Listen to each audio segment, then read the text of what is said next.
Good morning. Good to be back up here. Before I get started in my remarks, I want to recognize a few people. I've got some of my family here. My wife, Joni, my brother and my sister, still here. All the kids have already left or hadn't woke up, so that's all we've got for us this morning. I also want to recognize my court staff. My court administrator, Nicole Bryan, is here. Our court clerk, Amber Wheeler. They had to get up and get here. I made them come. I'm just kidding. But it is good to be back here again. It's hard to believe it's been 3 years since I spoke on this stage, which is unusual for me. I've been able to speak here for probably 15 or 16 years in a row until just a few years ago. That was back in 2018 was my last time here. Then 2019 was an election year, not for us judges, but for all the other offices, and they had so many candidates wanting to speak here at the fair, they bumped us judges off the schedule. But that's okay, I'm not complaining, I understand. Then of course last year COVID wiped out just about everything, but now we're back, and thank goodness for that. But there's been a lot of changes in those last 3 years. A lot of things have happened, and I want to give you an update on some of those things. First of all, as you just saw, we got a new judge on board in our district. 3 years ago, it was myself and Judge Chris Collins speaking to you from up here. And then Judge Collins left the bench, and Brian Byrne took his place in 2020, and then Judge May was elected last year, and of course took office in January. Each one of these transitions has its own set of challenges, which I won't bother you with bore you with the details of those, but working together, we've been able to meet those challenges each time, and Judge May has settled into his job nicely and is doing a tremendous job, as you've already heard this morning. Of course, our greatest challenge over the last year and a half or so has been dealing with COVID.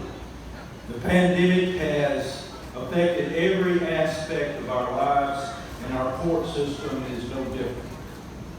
It was in March of 2020 when we were in a regular court term here in Neshoba County. We had finished up our preliminary week of work and had jury trials scheduled for the next week. And then over the weekend, that's when everything just kind of broke loose. We ended up canceling our jury trials for the remainder of that term. The Supreme Court issued orders concerning the conduct of court statewide. And the end result of that is that jury trials were suspended indefinitely. Our court is unique in the fact that we need jurors in order to dispose of our business. That means a lot of people indoors in close quarters with each other for long periods of time, which is exactly the opposite of what the medical people tell us that we should have been doing, which is gathering indoors in large groups. So we watched and we waited to see what the virus was going to do.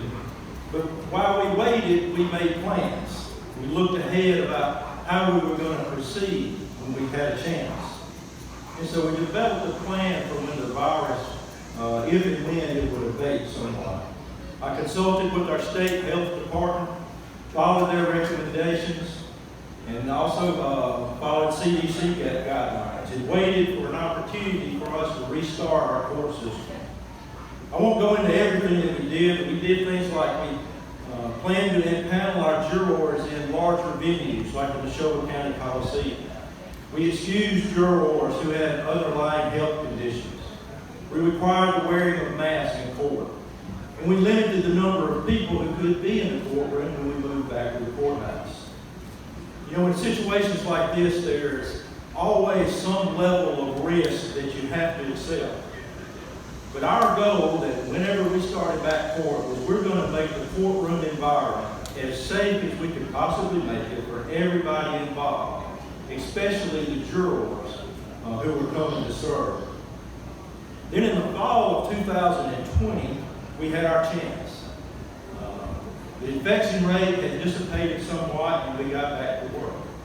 We were able to have jury trials for a couple of months until COVID spiked again. In December, we felt like that the risk to the community had grown too great, and we stopped jury trials again. But we were able to put a significant dent in our backlog of the cases that had built up in the previous months. And then earlier this year, the vaccine became available. And in my opinion, has not only saved countless lives, but also saved our court system from a near catastrophic situation. We restarted our jury trials in March of this year, and Judge May and I have been double timing it ever since. We haven't completely wiped out that backlog, but we're almost there. And without any more significant delays, I see by the end of the year that we'll be back to pretty normal in the cases that we have on the docket. And I want to give credit where credit is due. I've always viewed our court system as a team effort. And on any team, it takes all the players doing their job to make things work.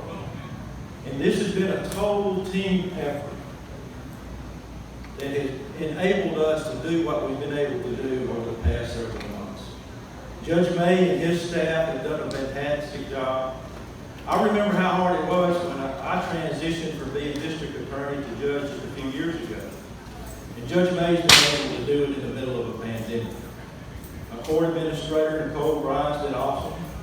The district attorney's office, our public defenders, the local bar have all stepped up to the challenge.